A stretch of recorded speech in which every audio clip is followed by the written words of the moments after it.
Welcome to the Bitcoin Nova. Today I'm here with Maro. Maro is going to be talking to me about 5D economics and Bitcoin and their connection. Hi, Maro. Hi, Stacy. Thank you for having me. Thank you so much. I'm so excited to have you on and talk more about all of your ideas that are just going to expand all of the thoughts that I've been having because there's just so many things that I think about Bitcoin and I have so many deep thoughts and I wonder just there's so much like philosophical kind of ways you can go with Bitcoin. And I feel like when hmm we first met on X, the things that I was saying, you knew exactly what I was talking about, except you are studying these things. So I think it's amazing. I'm so happy to have you here. This is just like you're my soul sister. It's like we called each We other. established that like day one for Hmm. sure. And a confirmation to that, I'll say, I mean, you already know, um, I don't do this, and I actually haven't done any media, or I avoid it as often as I can. And I've never even said yes to any, especially like a video recording. Yeah. And you already know I'm not active on social media. I'm just starting to like get my book out there and advertise it. And I've Mhm. never said yes to anybody except you. So you have to know that I couldn't say no to you. Oh, that's so So this is my first as well as yours, which is so awesome. And it was so amazing to see that because of the community that we're part of on X. It's amazing to see that there's people that have so many great ideas that I am so happy we're uncovering and actually talking to each other more because things that hmm you have been studying and you have been thinking about, it feels like you're on your own sometimes, right? Like you have these thoughts and nobody really gets it. And And we have been. hmm And we have been alone. And it feels like for you to be able to just see that this community is real and you're not just spending your time on social media and wasting your time, you're actually able to create these connections that actually have meaning. And to be able to have people that understand you is is just amazing. I'm just so happy that we found each other and the whole group, like everybody's found each other. So Likewise. yeah, we're just like supporting and growing It together. really is a gravitationally strong group. Like it really is. Hmm. And yeah, so it's like just getting to know you is going to be really amazing. So we're going to start off with getting to know you a little bit better, and then I want to get into talking more about Bitcoin and the 5D economics. So I want to ask you about your background. Where are you from? Like your name is Maro. It's a pretty unique name. Can you tell us about yourself? um, well, I mean, I love that we're starting with personal questions because I'm always speaking professionally and I never do this part, and I was expecting it to be just technical, technical, technical. So this is really a good way to break the ice for sure. But yeah, it's Armenian background. I was actually born and raised there. Um, Moved to Toronto when I was 8, and this is where I'm at now. Um, and I didn't know. I yeah, didn't know that. I didn't know you lived in Armenia and you were born there. That's yes. amazing. Yeah, I was born here, but my parents are from Greece. So I'm first generation. Okay. Mhm. Yeah. And when did your parents move? Oh, they were young. My mom left when she was about your age, so she was pretty young. But do you remember any of it, or do you feel like it was it? Absolutely. Yeah. Absolutely. And we do go back often. Mhm. Um, it's such a dichotomy. And I mean, especially now that we're in Bitcoin, and Bitcoin really opens up the doors to freedom of abundance. Everything that I'm doing now, like I wouldn't have the freedom to research and, be in a lab and go down any rabbit holes if I didn't have the freedom to do that, if I didn't have to, go work a day-to-day 3D. So that has really allowed me to have a level of freedom that is honestly, I'll say, I don't know what word to use, but it's not just unheard of, it's very uncommon in my culture. It's not typical for a girl of my age, to be in the entrepreneur life, to do the conferences and or just spend most of my time doing research. So I really owe it to my father mostly, and my parents for allowing me that opportunity for first and foremost. I was born a year after the Soviet Union collapsed. So my dad was definitely the thing that, like, he was the reason that we shifted, paradigm shifted genetically, I'll say. You know how now we're like, we're gonna change this for our future generations, and any inner healing work that we do and outer abundance that it reflects in, we're doing it for our future generation. That paradigm shift, definitely my father started it to even get us out of survival mode that he was always in. And I always joke that I've been researching fifth dimensional economics, and I've been writing my thesis since 2018. And just last year I made a joke, and I'm like, wait, I've been writing this and researching this for so many years, and I'm realizing it's just like an autobiography of my father, because he's really the one that already got me out of the 3D into a 5D state from Armenia to Mhm. here. Yeah, and the 3D state, pretty much, from what I get, it means that, and for people that don't know, the 3D world is the world we're living in, the world that that we spend our time.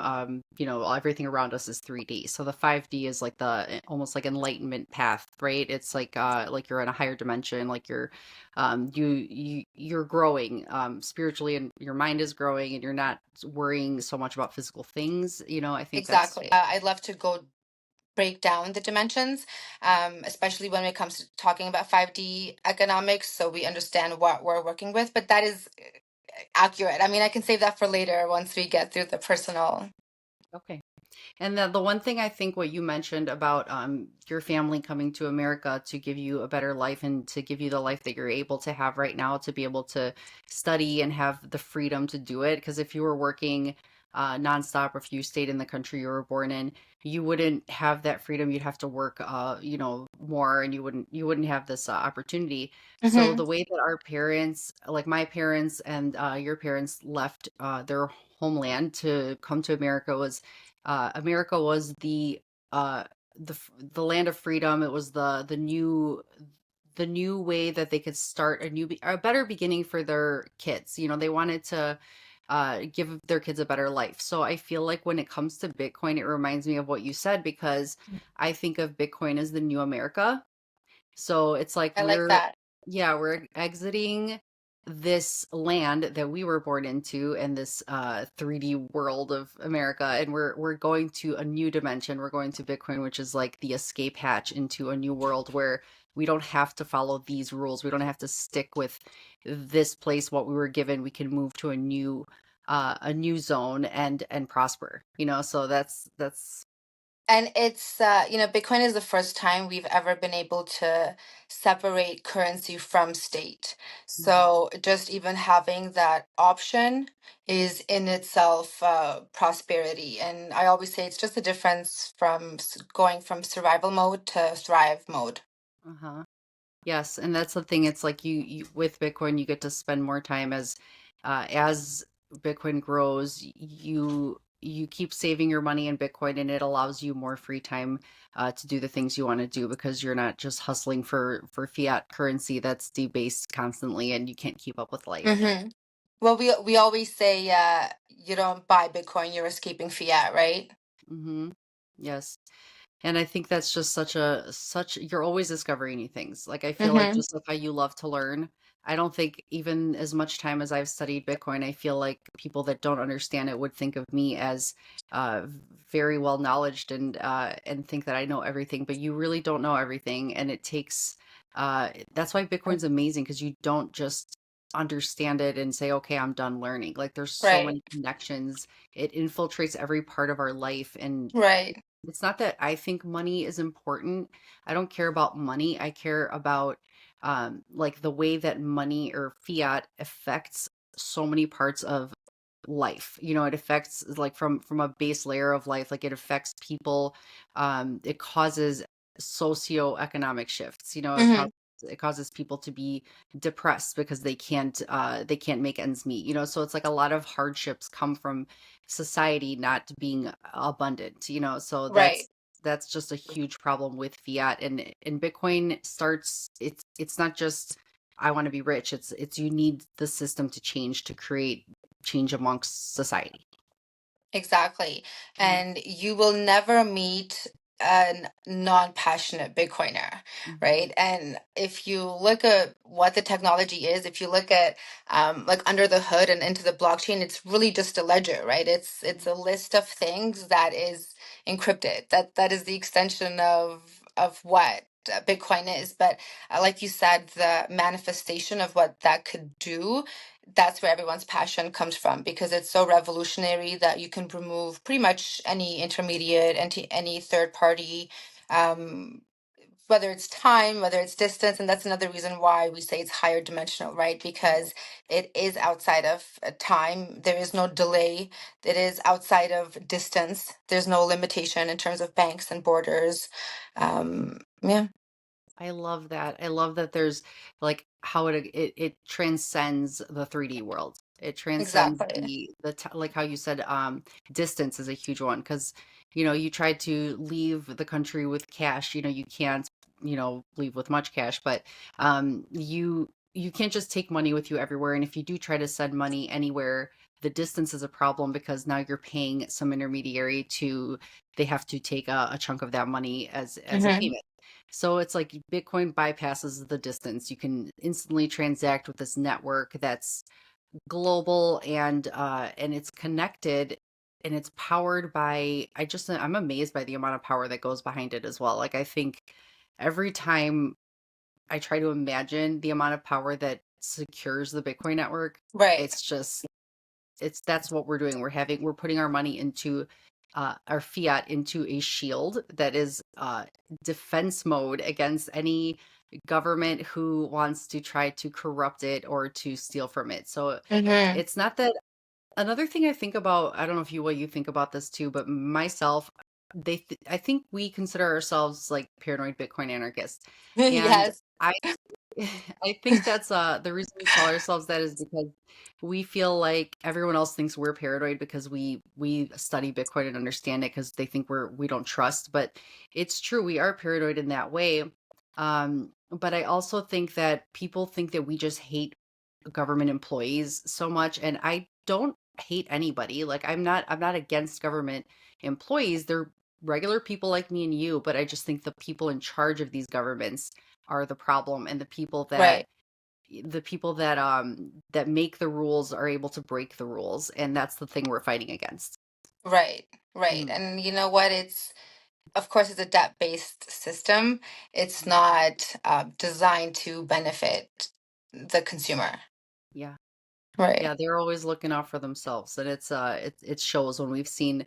I think the wealth gap is a major orange pilling moment for people too when they see that this wealth gap is growing wider, and the people that benefit are the ones on top. And I like to say about how Bitcoin levels the playing field, Right. and that's what it feels like. But let me see. I wanted to ask you about, oh, your journey between how did you evolve into studying 5D economics? What were your interests over time? Like when you started, was it something that shaped you? Like obviously you said you wrote your thesis and it had a lot to do with your father because everything that he went through growing up and he came here to escape the world that you guys were living in. And so how did that intersect and shape your studies? Like how did you get to Bitcoin? So, and this is, again, I feel like I'm gonna talk more about my dad in this than myself, Okay. but he, growing up, he always taught us that anytime you chase after anything, Mhm, you're going to continually stay in a state of chase. mhm, And if you stay still and follow your passion and are true to yourself and true to your purpose, then money will chase you. Now, of course, as children in high school, we didn't really understand what he meant. And now, with quantum mechanics and with metaphysics, we know that that's literally and physically true. So I never really, of course, understood the depth of it. But even at one point, my mom was like, no, like you have to go into being a lawyer or a doctor or, something that can have a higher chance of ROI. mhm, And my dad was like, no, so you have to do what you love the most. And what I love the most was Beethoven. And I went into classical. music, and my brother went into philosophy, pretty much the lowest income occupations you could possibly imagine, but we were doing what we loved. What you love. Yeah. uh, right, and it was, I think, the last year of university of my fine arts degree, and I've always just had a very curious nature. I've always been going down different rabbit holes. um, I heard about Bitcoin and I think it was 20 end of 2014, 2015. And of course, I spent the first 3 months being skeptical, as everyone is and should be. Before I really got into the chain and the mathematics of it all, and how it's trusting in math and not into centralized leadership and all that. And I fell in love with the technology so much so that I felt like I had to just drop what I'm doing and participate in a way more so than just buying and holding. Like, yes, when I found out about it, and I always tell this story, and it's silly, but I'll tell you guys. I was in my dorm at university, and I kind of had that aha moment, that paradigm shifting. Like, this is what abundance will look like in 3D.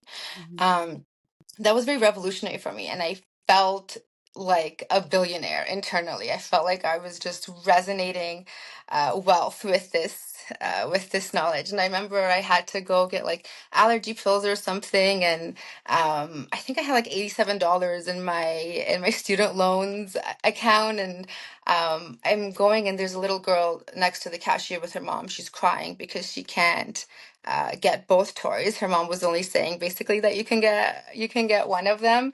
And I remember getting her the second toy and not getting myself the medicine that I needed, because that I just felt like infinite abundance right then and there. Like, that transaction was worth far more than any currency. And that's kind of the mindset that I've been functioning in ever since. And I taught myself how to code. I applied to the School of Engineering, but they were like, "You're a fine arts student. What are you doing here? Get out of here!" And I had to petition and appeal. And I taught myself how to code, and I ended up getting into the first blockchain development program.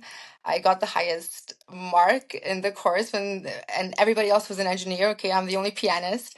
And originally they were telling me not to do it. And at the time, there was pretty much 10 smart contract developers in Canada, because it was such a new thing. Nobody really knew what they were doing. And my very first startup, I ended up, my business partner was the professor of the course. So it's just been a blockchain entrepreneur ever since, really. So I think that I love all of that, and I think that what you're saying about being a pianist and then getting into the path that you did and being so intelligent, it's interesting because I've always thought that classical music, I used to play classical music in my kids' rooms when they were little for bedtime, because That's I've heard that incredible. it expands your mind, and learned to love classical music too. And I feel like classical music also follows this, like I feel like sound is so important because sound creates this energy in you. And the sound that you hear when you hear classical music, it's like a lot of music, but I feel like it starts off slow, like, and it reminds you of life because it starts off slow and then it builds up and then there's a crash and then it builds up again and then it's like this like peace, so I feel like it reminds you of when you listen to it, like how life goes, like the builds up, the crashes, the excitement, there's like highs and lows, and it's like a wave, it's like an ocean, and I think a lot of music has that same pattern, but when you see patterns everywhere, it's I just love to like connect it all and to see how that So is. the reason classical music does that is because prior to, and this is prior to 1800 Enlightenment, classical music, Baroque music, and times of Beethoven, uh, automatically any music that was produced on a musical instrument would resonate at 432 hertz. So every single Beethoven sonata, symphony that you hear is tuned to 432 hertz, which is Earth's magnetic field. It's and you're saying music is the sound is the basis of everything, and we go back to dimensions. Spinning sound is why we have matter. I heard something about, because okay, if you could elaborate this too, because spinning sound, it's like you have these shapes in nature, like you mentioned before when we were in a space, how you have a triangle, and then if you up like flip the triangle upside down and then you spin it really fast, that's matter, that's physics, Hmm. right? Hmm. And then when you have sound waves, something about sound waves crashing, like hitting each other creates matter, or I think, Yeah. I don't know if that's what you think. I Um, mean, uh, uh, deconstructive interference is what creates matter. So, yes, the collapse of the wave function is the leftover matter that we see of the resonance. And the resonance itself is a gradient of light. Like we're only seeing 1% of that light, which is visible light. So we're already not seeing 99.9% of what's there. We're already left over with the surface level of whatever looks like matter. yes. Right. I think you mentioned that before too, because now that you're saying it, I remember you mentioning that, and I think that blew my mind too, because we don't realize that what we see in this 3D world that we live in is only 1% of what's really out there. So when you think about thoughts and manifesting realities, and how what level you're vibrating at, and like what kind of energy you're bringing into your life, when you think about being at that vibration, you're creating these, even Mhm. listening to the music that brings that vibration into you. That level is creating thoughts, and those thoughts create actions, and then it kind of shapes your world. Um, and again, I always take this back to dimensional evolution. Um, I would love to do maybe another space just on this. I've been meaning to open up like a 5D economics community, but essentially in 0D, we'll say that you're a void. Mhm. It's the vacuum, so it's not that there's nothing, it's that there's lack of nothing. I like it. Um, you're getting excited. I love it. Yeah. Um, in you can say a continuum of no space time when you have evolution from a 0D to a 1D, which is essentially a point a point that you can observe, a Uh-huh. singular observable point. That's where you start to have and not to sound controversial, be, because I feel like I need more time to break this down, but that's where you have that's where that is the first, you can say, genesis of mineral consciousness. Uh-huh. That's where you can say rock formations live in. Mhm. And if the rock is randomly scattered in a molecular structure, then we'll just call that a random rock off the streets. But if it's crystallized and it's organized and its structure is double, then we'll call it a quartz crystal. And you can say that a rock that is crystalline is higher dimensional Mhm. than a rock that has unorganized matter, Mhm. right? Yeah, Am I making so sense? yes, you are, because I was thinking that, I think you are making sense, because what I'm thinking in my way of like interpreting what you're saying is, uh point one, the void, then you go to point two and you're able to observe, like, so if consciousness is exiting the void and going out into the 3D world and beyond, you're starting off at the void, you have the first point, then the second point creates a triangle, right? So you have the 3 points, the origin, the first point, and so the triangle is literally the shape where we now are in the 3D world, and that's why you mentioned everything being triangles, like. And then you, from that 3D point, you're able to observe, so that's why it's like this 3D world that we live in is this creation, and we, from this point, can observe the world around us. And that's why sometimes when people think we're all connected and our consciousness is connected, is because if we're all have some sort of starting point, and I know this is getting away from Bitcoin, but I know that, like, I like to think a lot of stuff is connected anyway. Of course. Um, but you come here, we're all parts of this origin, and we all see each other from it. It's like we're fractals of a diamond or something, like we're all mirrors of each other.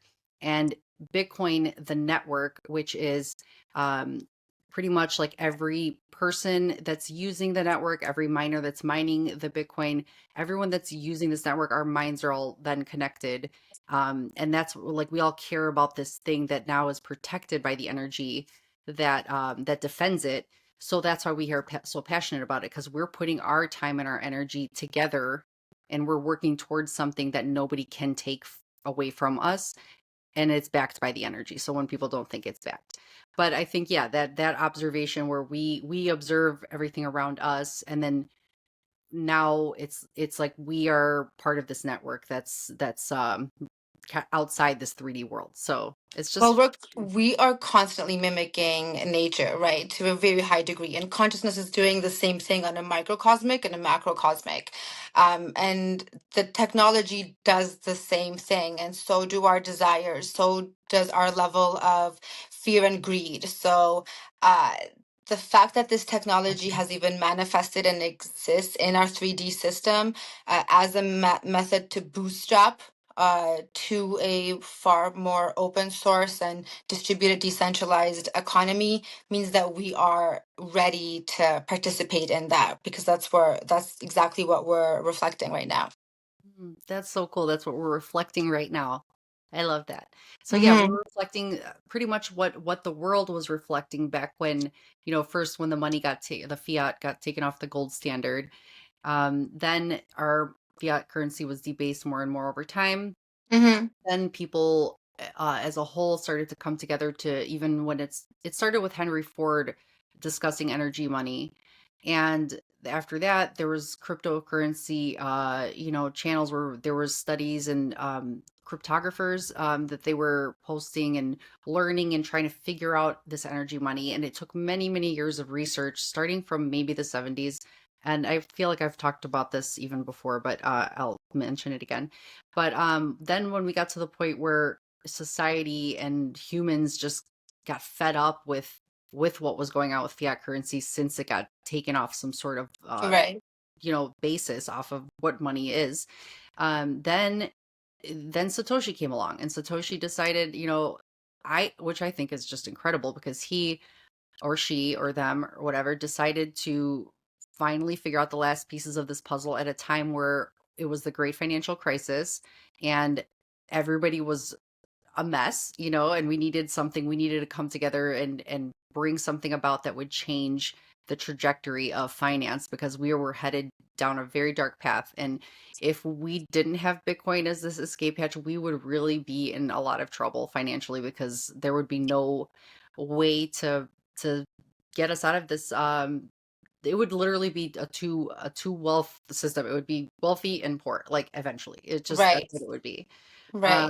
So And yeah, that's why I always say, like, this is the greatest wealth transfer opportunity in history. And the average shelf life of a country currency is give or take about 30 years before it starts falling into greed and inflation. And uh, it's the American market, it's the most advertised internationally, I'll say.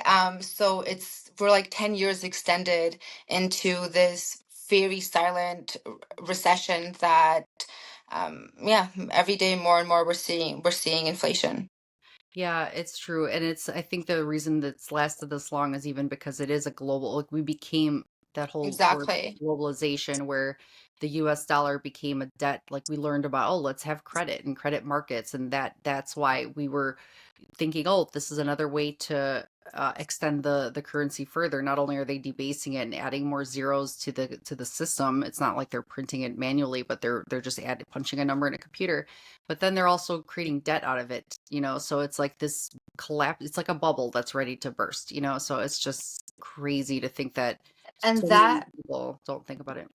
that goes right into my thesis. And every time we speak, we always come back to we're saying the same thing, but essentially it's the most obvious 3D economic sign is that is how money is created, is the debt-based system that we're in right now. And anytime a bank lends money into existence, or the Federal Reserve creates more money, it comes with a corresponding amount of debt, right? So that debt has interest on it, and the interest is always greater than the original amount. So we're in this rat race of never having enough money. So essentially, it throws people into competition for not enough money, and that is the basis of economic greed.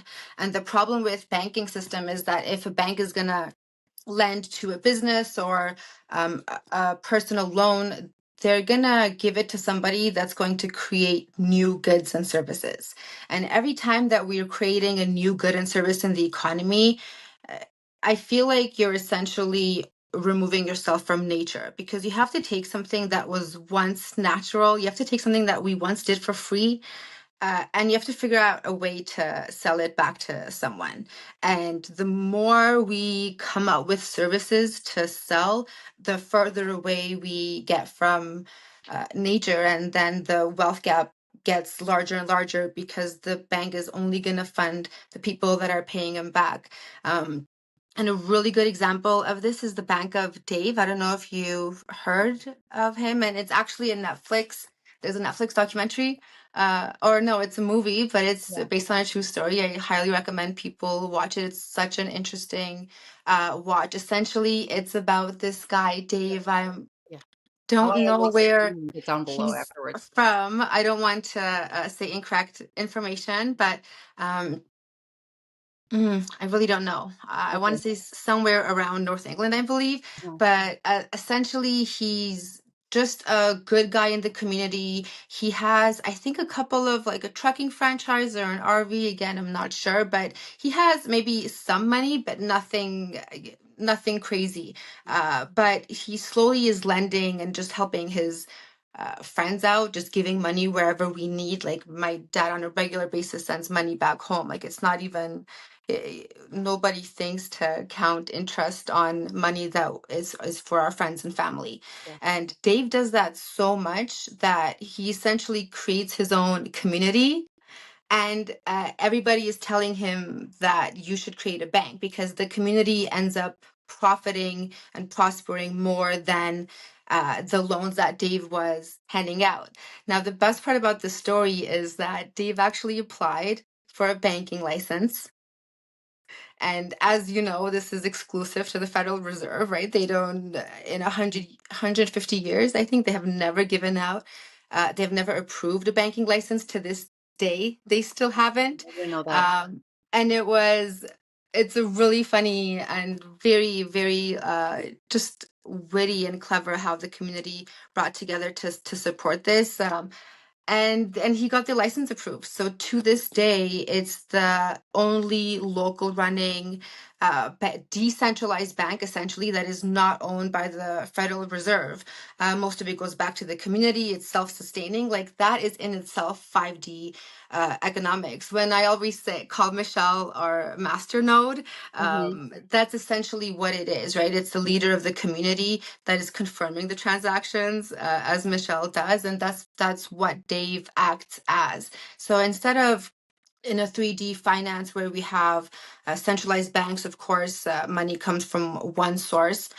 Not only will we have a different definition of currency, different definition of what we consider money, because it's going to be um, used far more as a communication of value and less as a currency, I'll say, in a 5D economy. And that communication, that transaction will not be limited to fiat. And then when you have community leaders like the Bank of Dave that acts as masternodes, confirming the transactions all around the block, that's essentially what a 5D finance would look like on chain, on a distributed ledger. Oh, and that reminds me. So Michelle, that you mentioned, Michelle, she is the leader or one of the leaders of the Bitcoin army on our communities on X. So she is this master node that you're talking about.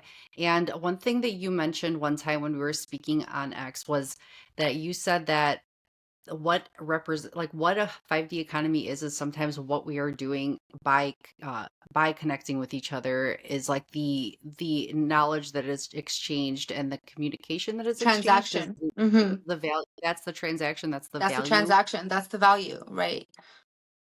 And that I thought was just a crazy idea when you mentioned that. I was like, wow, it's not just us talking. This is actually value because we're spending, let's say, okay, people say Bitcoin is time all the time, right? Hmm. Hmm. That's what Bitcoin is because Bitcoin is saving your time that you spend working.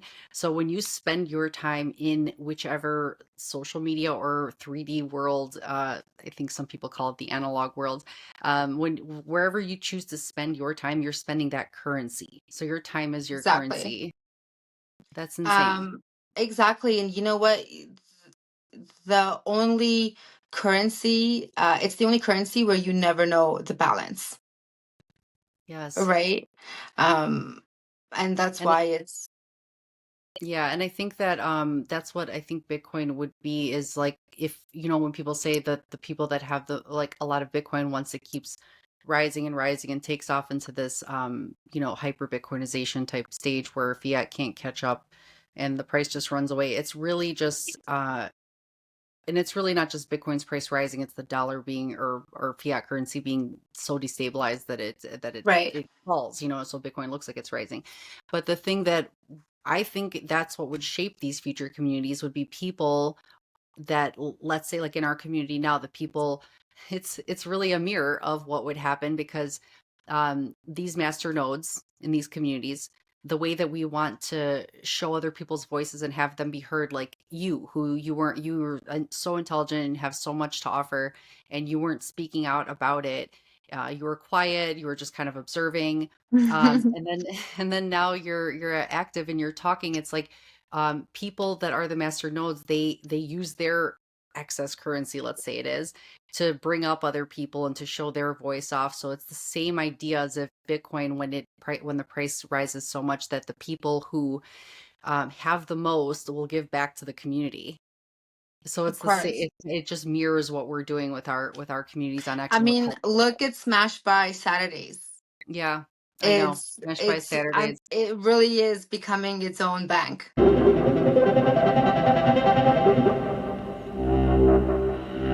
oh there you are hi Angelina. That's my little girl. She wanted to stop in and say hi. Hi, Um, Angelina. she says hello from the other room. A big part of doing blockchain solutions or any type of consulting or development was education because it was such an early time that people really didn't know why they needed it. It was just kind of a buzzword and everybody wanted to jump back on. So most of the time I spent convincing companies they don't need a token, but they can still use, chain. Um, and when I was writing a little curriculum that it was kind of my introduction to new clients, usually they were businesses and commercial clients. Um, I was writing why they need it, how it works and how it can scale their business. And as I was writing these chapters, it naturally progressed to a chapter where I started making the connections between um, the economy as well as the blockchain and then quantum physics and the blockchain and nature and the blockchain and slowly these metaphysical theories started to birth out of a very mathematical technology and they started to do the comparisons and it was so fascinating to me and I was so excited to I guess have an audience to talk to this about and of course I taught that chapter to absolutely no one let alone the third party centralized businesses and it ended up becoming the topic of my book. So my thesis is really simple. My thesis is that blockchain technology will act as a catalyst to create a higher dimensional economy. So when we were talking about um, you were saying how we're moving from, a triangle to, of course, 5D is circular. It has no points. It's really the difference between I'm saying economy, but I want every single time I use the word economy, I want it to be interchangeable with self, because the external will never change if the inner self doesn't. So even if we're reflecting it back into self, because in 5D there's no outside or inside, right? It's all unification of one thing. So we'd be going from a stagnant movement, whether that's internal or whether that's manifested in our economy, to something that's much more dynamic. And it's like we're going from a particle state that is observed and it functions off of time and causality, to a wave state, to quantum probability, where the only existence is the now that is observed.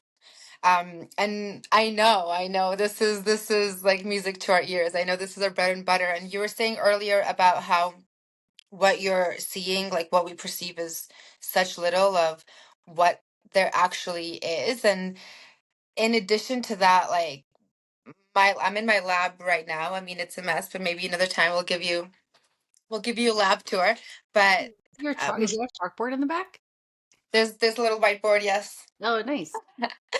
Um, I'm in my lab, which means there's an x-axis, a y-axis, and volume. So I'm in the third dimension, you can say.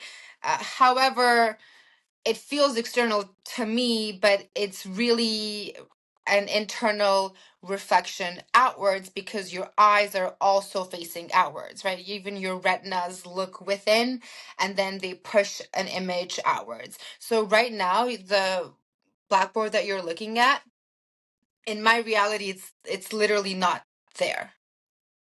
It's That's only there because you're observing it. Now, by the time I turn my head and I look at it, it would have already rendered visible to my observation, only because matter renders at the speed of light, and my speed of thought is slower than the speed of light. Does that make sense? yes. So it kind of like beats me to the punch of Hmm. existing the second before the collapse functions. So when we're talking about a 5D state of living, it's kind of in that state of oscillation, zeros and ones. This is the difference between even a regular computer and a quantum computer. It's the land of probability, so you can be in multiple states at once. And that is what's really going to get us out of the survival. Can I eat that? Can I mate with that? And is that going to give me resources? To how can I collaborate instead of competition, instead of greed? How can we use each other? It's all about dynamic movement, as I was saying, because the difference in dimensionality is always in awareness. So in 5D, you and I know very well that you are me and I am you and you're just another me, and we love having these conversations personally because we have that awareness, and that in itself creates quantum entanglement. So I can't evolve if you don't evolve with me.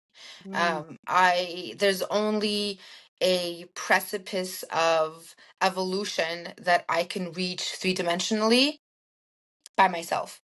Like if we're all made in God's image, like if if you believe in that or some kind of creator, but if you're in that way, if you're made in God's image, it's like we are all a creator of sorts. So when we come here, we create our own realities, and we're here to kind of just experience. Like this is the experience to say, even though I know everything that there is and will be when we're split up like fractals throughout this 3D world, like we are able to just experience it from our own perspective. So we're all like our eyes are our perspective, and we are Right. seeing that worldview from the part that we're sitting in the 3D world.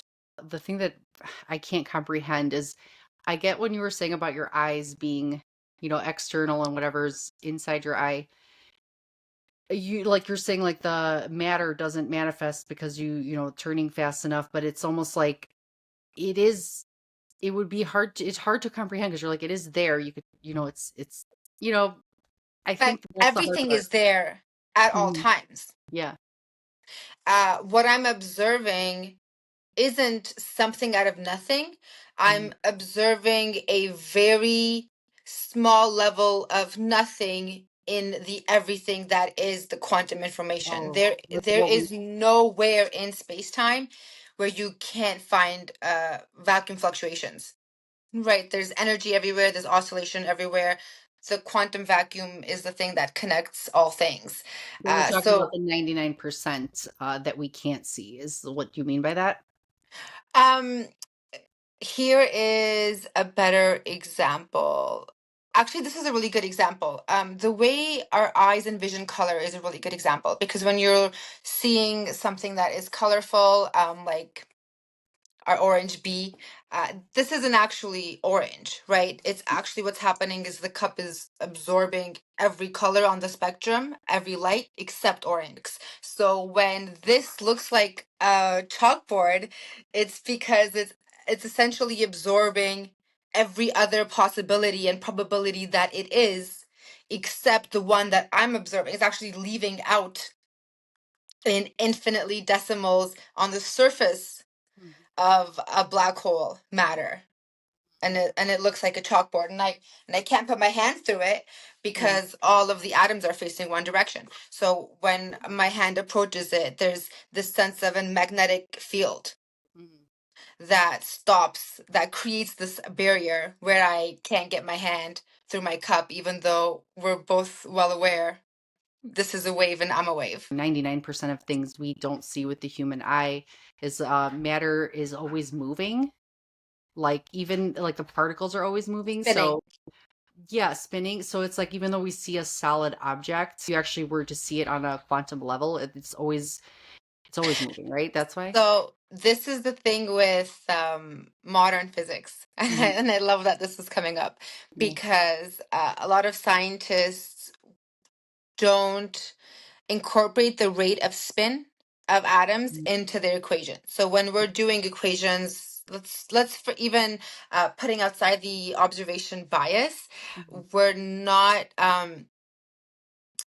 considering that even we are moving relative to something else, and everything on a fractal and scale is moving relative. If you've seen Walter Russell's periodic table of elements, if you want to look that up or even reference it on the screen, but it's essentially a three-dimensional model of the periodic table of elements, and the greatest difference between the two is that we consider the rate of spin in the element. So you get a much more dynamic result. And the reason we can't unify gravity with the other forces, we have these magical notions, dark matter and dark energy. It's the age of darkness, it's physics as you go. You have to mathematically make up as many dimensions as it takes to make the math work.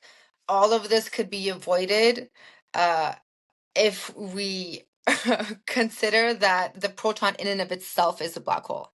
It has the density to be considered a black hole, and Nassim Haramein is doing fantastic research and engineering on this. Who is this?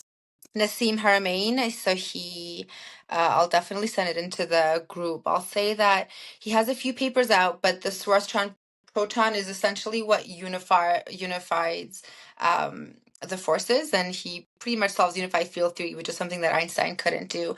And it's all because we're considering the density of the protons, now realizing that everything on some scale is a black hole Wow. because it has to be spinning. And in that case, is also Bitcoin a black hole? Yes, naturally, of course. It's actually black hole with a much greater orbit if you think of it in that term, right? And it's spinning so fast that more and more people are joining in. That's crazy. Because even I think Michael Saylor has talked about MicroStrategy being the turbine of an engine and calling MicroStrategy the turbine for that, Bitcoin being the engine or something. So it's causing that to spin more. Right. So that just reminds me of, uh, I don't know, somehow those ideas are connected. Well, again, it's the connection is the difference between a stagnant economy and a dynamic economy, right? Incorporating the use of spin for sure. Hmm. Um, Robert Edward Grant, he's my favorite mathematician. He has this quote where he says, oh, I don't want to misquote him, but something along the lines of, um, the path to higher knowledge has to be through a spiritual doorway. Mhm. One cannot get better at physics by learning more physics. So at a certain point, when you reach physics, learning more physics isn't gonna help you. You know, if anything, it's just probably gonna damage you and traumatize you and put you in an age of depression, which physics has been in for probably 100 years. And now weekly we're seeing brand new papers, brand new theories. Quantum computers are creating magic every single day faster than we could have ever anticipated after such a long time of pretty much having no major scientific evolution, especially when it came to quantum theory. Um, but the back to what Robert Grant said, um, and this is why this is called fifth dimensional economics, because it's not just economics. Bitcoin isn't finance, it's not just economy. Bitcoin is the same as music on that level. You know, it's the same as art, it's the same as agriculture, it's the same as creativity. So on a 5D perception, on a 5D level, past that doorway to physics, everything is unified. There is no difference between the subjects, right? Between mathematics, between science, between geometry. It's pretty much all the same thing, but they're different manifestations. Yeah, and that's why a lot of us consider Bitcoin like such a transformative or unbelievable technology because it's based off of math. It has like math is it's based off code and the code is math and we trust math because math is truth. And and it's just fascinating how it all works. And I think that one thing I wanted to mention was how I think it was because of Robert Grant you were talking about. Um, you were saying that you can't learn physics with more physics. And the one thing that's where I think my learning, whatever my learning is, self-taught stuff that that I've picked up over the years. But I feel like my quest for knowledge of what the universe is, that's what I've always wondered since I was a kid. I Mm-hmm. was always wondered about space and what's out there and where we came from and all this stuff. And my my quest and my search for answers has always led to more questions. And every time I love studying um what we end up learning about the universe and what science and technology how it develops. But every time I feel like there you have answers, you do have more questions. So I feel like that ultimately even scientists and I think physicists have even said that that points to the more proof of God, because you really. Absolutely. I love that you made that connection. Mhm. I love that you made that connection. And scientists will say that the universe is But expanding. That is again a three-dimensional perception. If you look at the picture, if you look at, let's say, the rug from the big picture from the top, where you can see the fractal patterns, you can see why things are connected the way that they are. uh, I would actually argue that the universe is going through infinite division, collapsing back into singularity, back into source, Crazy. back That is into so. God. Oh my gosh, you know what? I feel like that's the cool thing about when you talk to people, which that's why I like that my show is called the Bitcoin Nova, because I feel like you talk to people and your mind just explodes because you have an epiphany or something. But I feel like that's a crazy thing that you just said. I'm sorry. Please keep going after this because if you have other things you want to, expand on that. But I love that you said that because Bitcoin is causing us to how we came from an origin, and then we come Hmm. here as fractals and as points. We're all different points learning ourselves. And then you find out that Bitcoin is a unity where we all come back to it, and we find safety slash uh, a place Truth. truth. Yeah, and it's like it's like the idea is right there and I'm trying to grasp it, but it's just, oh, I know. So it's like AI. Yeah. Like when we're like, so humans, we like Bitcoin was developed, we're getting into the Bitcoin thing. That's something that's beneficial and good for us all. And then with the development of AI is an extension of human thought and human consciousness, and then it almost, because it advances our learning.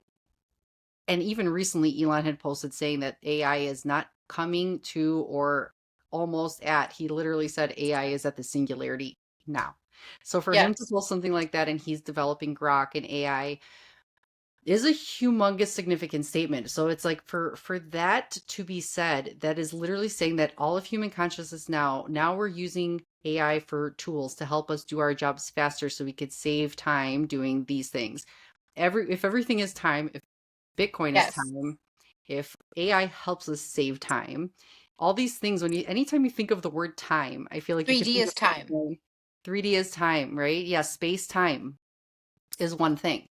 So if Bitcoin is space, like, it's just like, it is nature, it is space, but it's just so many crazy thoughts. But it's almost like we're coming back to this unity, because Yes. if AI is, Singularity. yes, the singularity. So if you can call AI the singularity, and you're calling consciousness a singularity where we all originate from. So if that's Source. the source, so if you're thinking that all consciousness comes from a source, and now AI you call a singularity, that means that we are going to be using this as a humanity, and we're all coming back to the singularity together. It's insane. So I always say there is nothing artificial about intelligence. I think I heard you say that before, and I love that. I Right. I said that in the space before, and that's Yes. exactly what you're saying. Um, this will allow us to, I can say, get back to nature, but even that sentence in itself has time and causality, because we have to just be nature, or rather remember that we are nature. And a lot of that comes from our consumption, not just of food, but of people, of the media, of what we are feeding ourselves. And again, it now everybody is far more conscious of what they're consuming, and that's why I say it's like humanity is ready for this technology, because everybody is starting to do that inner work, right? Yeah. Especially past the just after the pandemic. And I try to avoid saying, I guess, negative implying words in general, but Mhm. that stage of humanity, it forced everybody to look within, right? It forced everybody Mhm. to stay within. Literally, they couldn't go outside.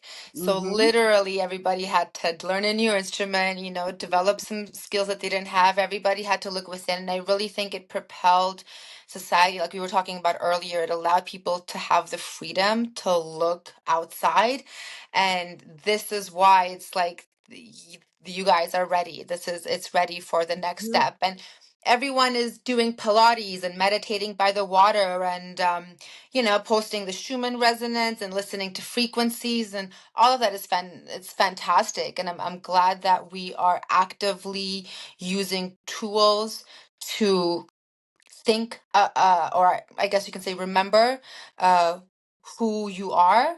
But that's all they are, right? They're tools. You can call them like permission slips to get to somewhere that you never left. You were already, they're just kind of firewalls that stop you from seeing what already is. Mhm. And I think that is 5D economics is a thing that's missing. Like everybody has a theoretical idea of what they want their life to be. Now everybody's into manifestation. So nobody wants to work.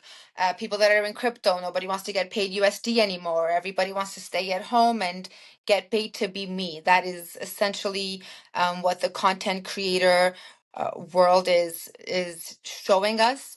Mhm. The fact that there's, an 8-year-old kid somewhere in the universe richer than both of us right now from probably posting an egg online Yeah. is it's magical. Yeah. It's no matter how odd it may seem, because we're not used to it. Again, it's the fact that that opportunity even exists Yeah. The shows fact, yeah, it's like exactly. the fact that we're doing this, the fact that we're doing what we're doing on X and trying to get monetized so that we can use that Exactly. time we're already spending on X to earn extra Bitcoin, whatever the amount that may be. the time that I'm using to create this podcast, whatever it becomes. It's something that you spend your time doing something that you can engage with other people and provide value and insight and some creative thought that AI can do, let's say, jobs and tasks for us more in the future to save time for us to be more creative. So it allows us to use that human mind to keep pushing our creativity instead of being stuck like a robot. Like instead of us being the robot, now we can have the robot and the AI doing the things that we shouldn't be doing. We should be creators. We should be this creator economy. And I think that go ahead. I was thinking about Yeah, this is where um I guess education and awareness of something like a 5D economy comes in, because uh it's not necessarily a good idea for everybody to be their own bank. Mhm, A lot of people that I'm sure, have lost access to their bitcoins because they didn't know how to be their own mhm, bank.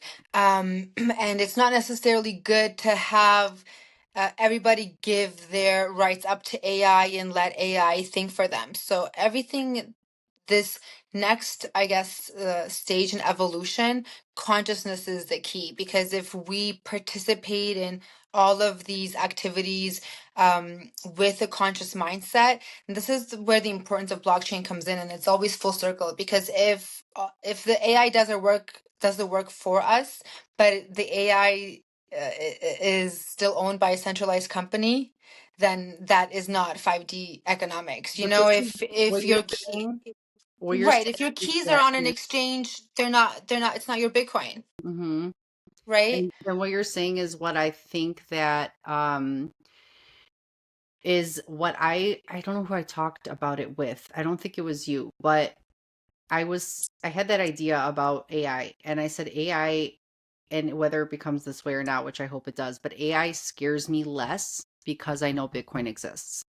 Because Exactly. Bitcoin is a decentralized network that is a truth-based system. So you can't have a corporation or monopoly be the ultimate AI, because I feel like Bitcoin, I've heard people say things like Bitcoin demonetizes AI or something like that for the amount of computing power being used in AI. But if you integrate AI into Bitcoin, let's say it's the base layer for all things economy and everything, but when you integrate AI, you create a truth layer where it is decent. There's nobody, no corporation, no monopoly that controls it, that can manipulate it to think and talk and do and teach us the way that it wants to, because it's open sourced. It's everybody combined together, and that's why Bitcoin it's so important, because it's starting off to be a currency, but Hmm. it can be a source of uh of you know what is it? A responsibility for company for anybody who develops this AI. It could be a way to make sure that we are not being manipulated because it's Right. decentralized. So if they could run off of Bitcoin, like have AI through Bitcoin, it's like the way to make sure. If it was just AI and only Google ran it, or only any company or corporation only Exactly. ran it, that would be scary.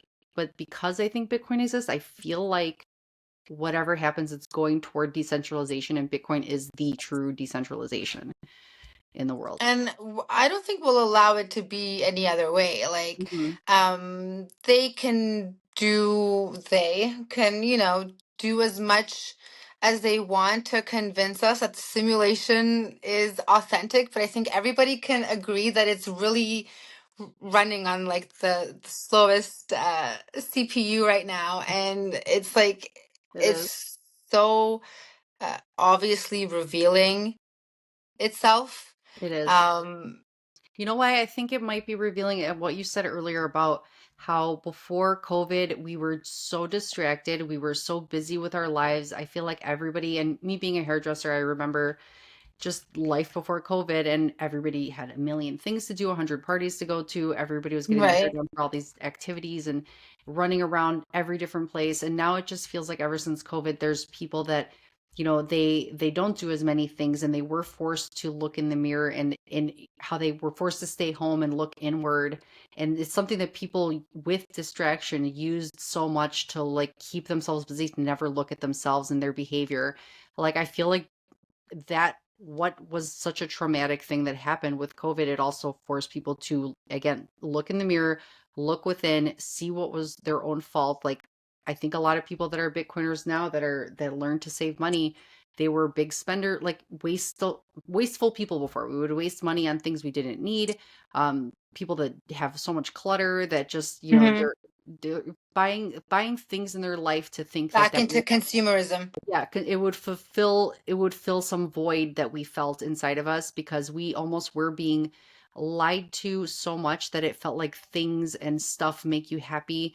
And then you Right. were forced to like stay at home and look at yourself and actually realize, hey, I can't be doing this, and quit these bad habits and actually make yourself understand that you have issues, and maybe like get past some of those issues, whether it's health issues or any kind of thing. I feel like you looked in the mirror, you were seeing it, and now that you're awake and now you're aware of your own internal self Hmm. and not just Hmm. always looking outside, it allows you to see through that fake reality that was Yeah. being pulled, like the wool, what is that called, pulling over your eyes, like what The veil.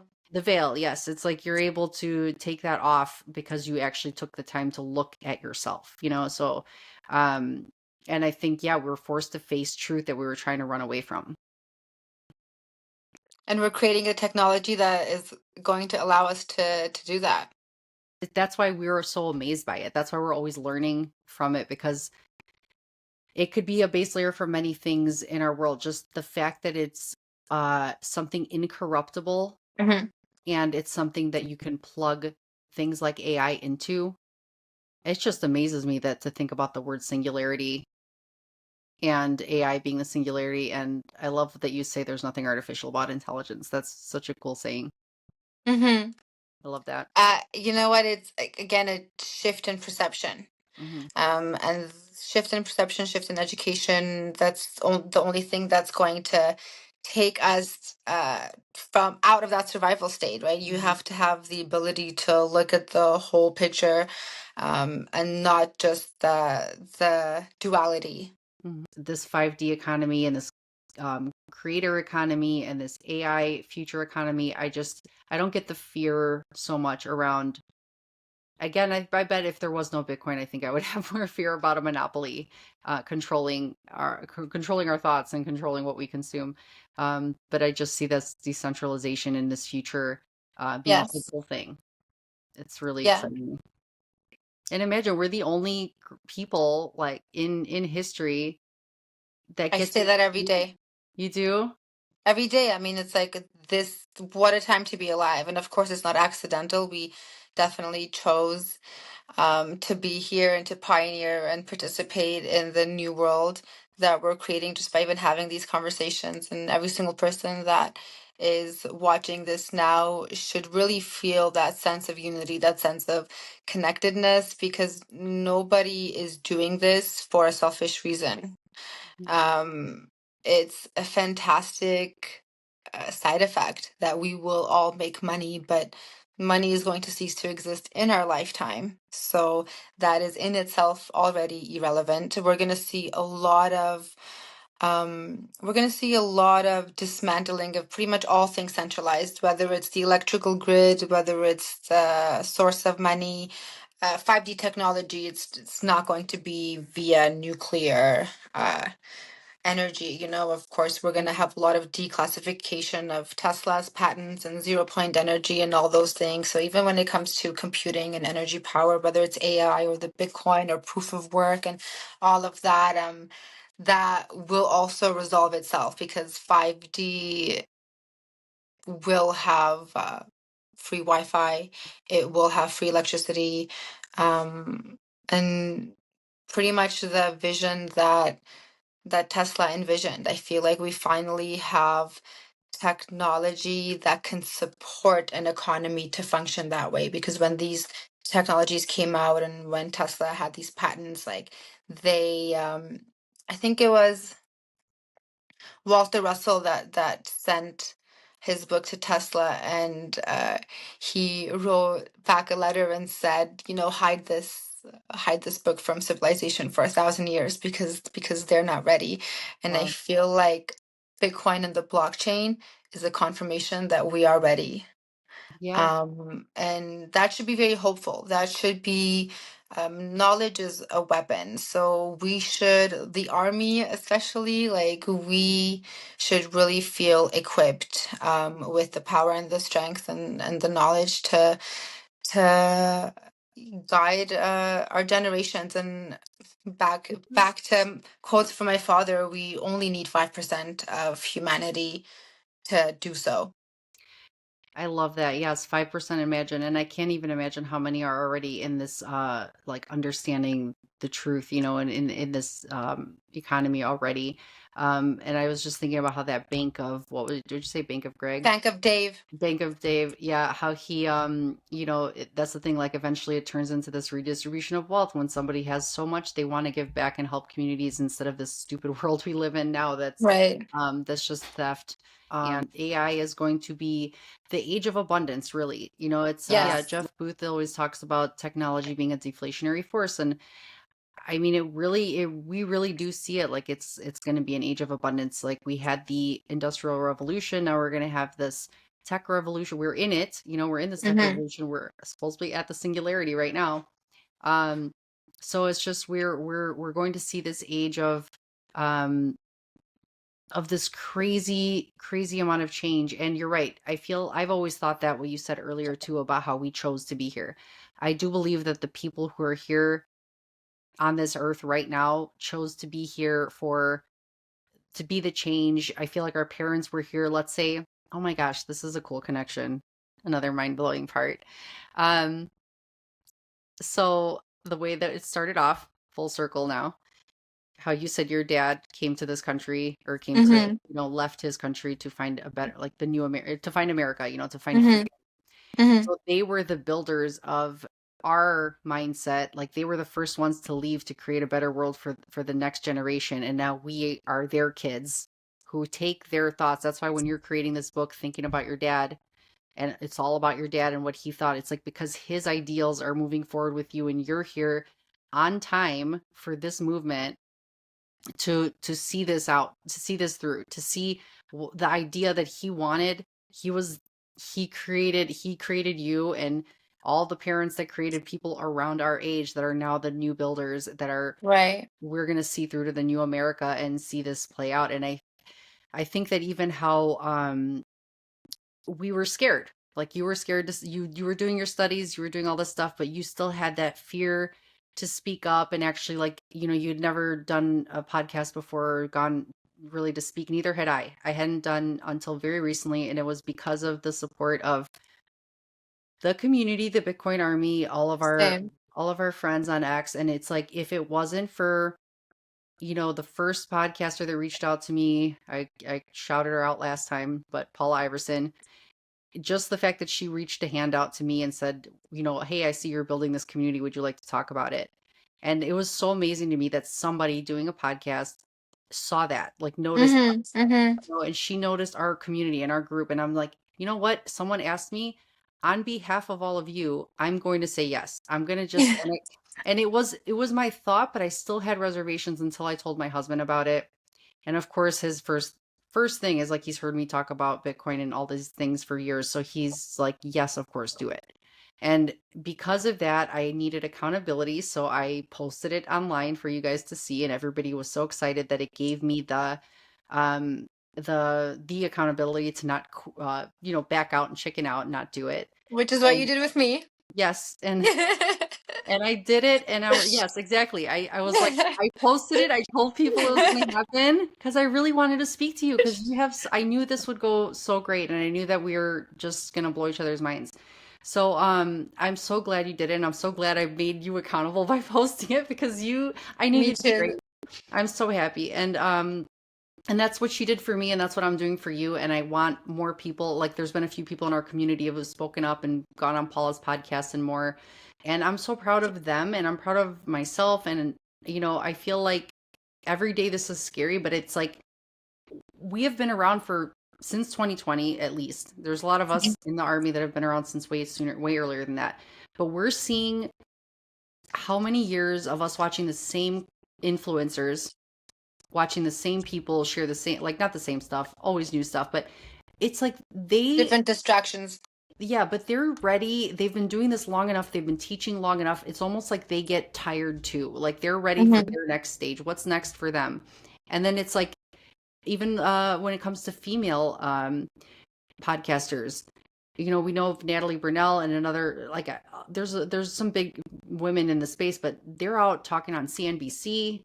They're Hmm. out doing big things, speaking at Hmm. conferences. They're doing big Hmm. things, and that's amazing. But it's Shout like, out to our girls. yeah, Yeah. all the girls out there that are female, there's not as many of us doing things for Bitcoin and Yeah. spreading the word about it and knowledge. But it comes a time for us to step up. And I think again, I saw someone else post this and it stuck with me. It's like torch, like we're carrying the torch, like the Olympics, like they pass the torch Yeah. on to us. And it's like our time to stand up and not be afraid and just talk because I'm not a finance person. Um, I'm not a college educated person. I'm self-taught. I'm a small business owner. I'm a hairstylist. But I feel like I've always had a passion for knowledge and learning, and I've learned so much on my own. And I feel like you don't have to be some, person with a degree. You don't have to be in the finance world. Most Bitcoiners know more about finance people anyway. So I'll say personally, even when it comes to any research or engineering that I do in my lab, if I had gone the school route of learning quantum physics or getting to a point where I'm researching zero point energy, not only would I have to be 85 years old, I'd be incredibly dumber, right? Because I would have had to gone through such a linear time to access that information. And what should make you feel better is that people that have a master's degree in finance still don't get how fractional reserve banking works Mhm. until they get into Bitcoin, you Isn't know? that crazy? I mean, you're not taught these things on purpose, I think, just because Exactly. if you were taught these things, you'd be seeing through the veil a lot quicker. And they're just like, hey, learn about debt instead. And this is what keeps our Right. economy going. So it's like, yeah, they don't know as much as they think they know. I think they love that distraction of seeing the piece of paper and seeing that they have that ego. Their ego tells them they know so much and they're so smart. And that's great, but I just think that Something else that we're evolving out of. hmm Centralized education. Yeah. yes, which I think is an amazing thing. And that's something that me and my husband talked about in the podcast, the first episode, the pilot one, was because our son sent us a video that morning and we mentioned it and it comes back around to this today, the centralized education, because he sent us a video showing that all the things, how they started 100 years ago and how much they've evolved to today. But education is the same, like they show a video from 100 years ago, people sitting at desks in a classroom, raising their hand, and it's the same today. So why is Right. that the same way that we learn all these years later? Why is it this structured way only? Like why hasn't that evolved? And then colleges, yeah, they just keep getting more and more expensive. And we go back to centralization. Yeah. hmm And it's something that I would love to see my kids grow up and yeah, everyone has a dream to say, "Oh, I want my kid to go to college." It's like a bittersweet thing. Like you have a hard time saying, like, I don't want my kid to go to college, but part of me thinks like I am so much more proud of them if they have an open mind and they're creative and they're smart and critical thinkers and they're builders of the world. And Exactly. I like the creator economy and I love that when kids are smart and they want to build something, whatever that is. But I think that going into college just to go to college without knowing clearly what you want to become, if you're not going to be a doctor, if you're not going to be a specific job that you need to have that knowledge for and, certain licenses or whatever you need to do it. Other than that, Right. it just And seems like AI is removing more and more of those yeah. jobs, right? Yeah.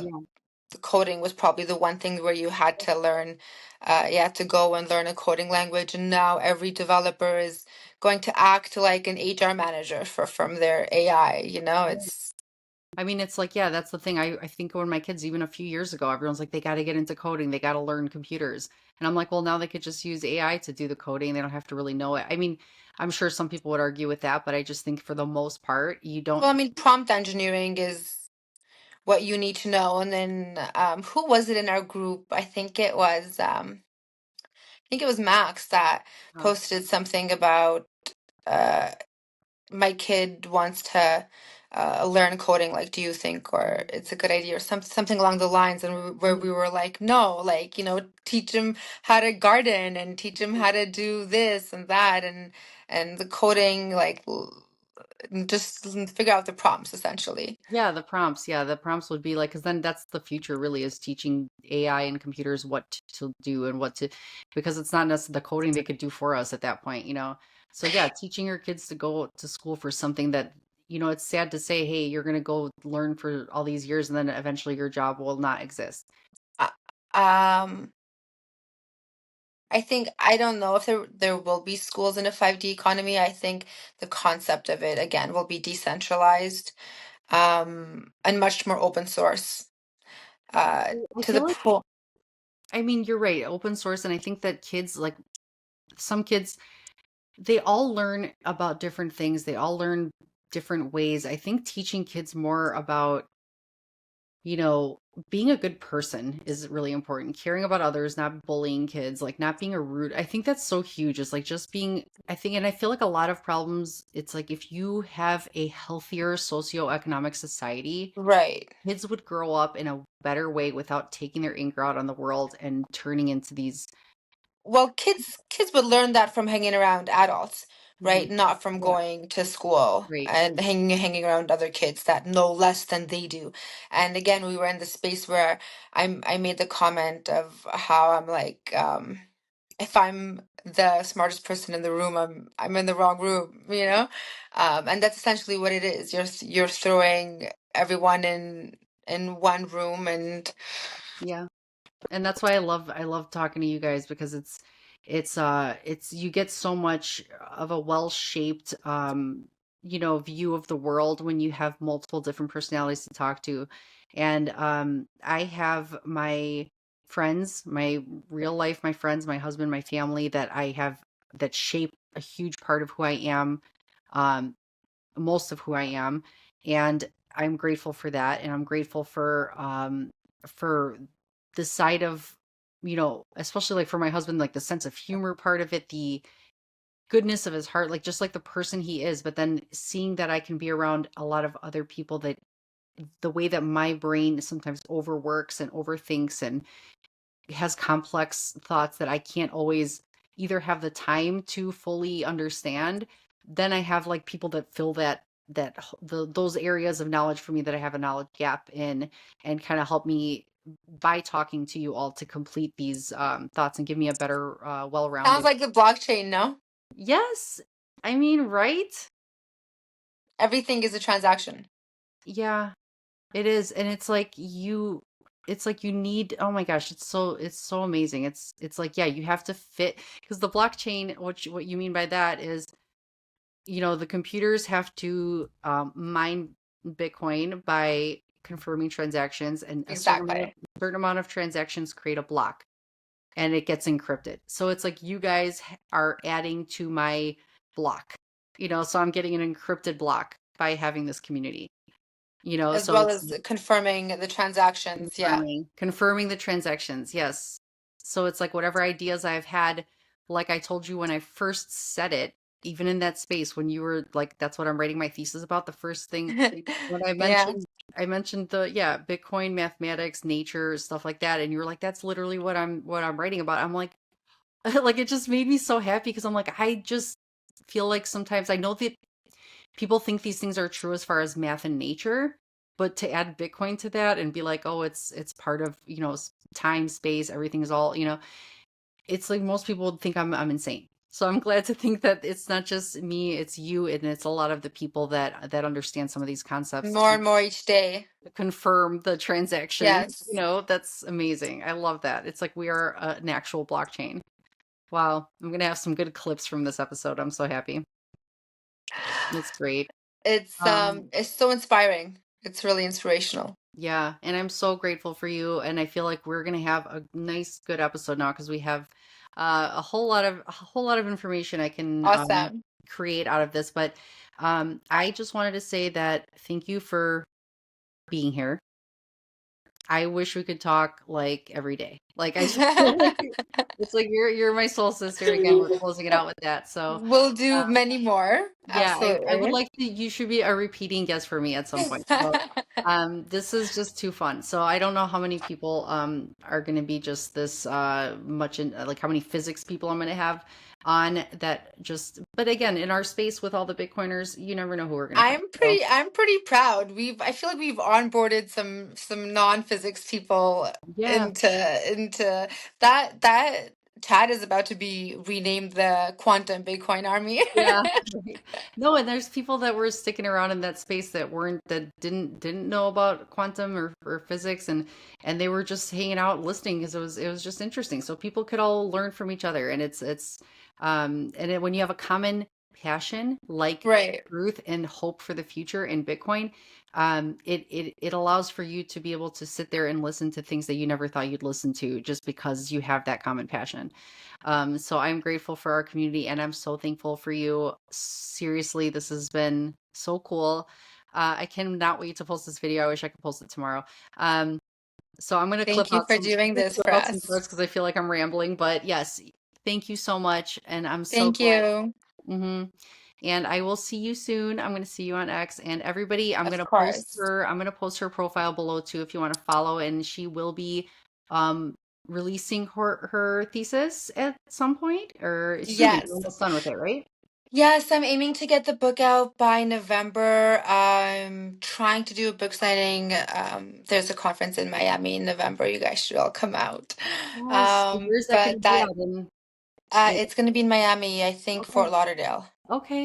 And that should Yes. be in November though when you release it? Yes. Okay. Yes, I'm aiming. That's my goal. That's my goal. That's what I'm aiming That's for sure. amazing. So, I'm going to link your profile down below for anyone to follow you and to keep updated with your thesis. And I'm so thankful to talk to you. This has been amazing.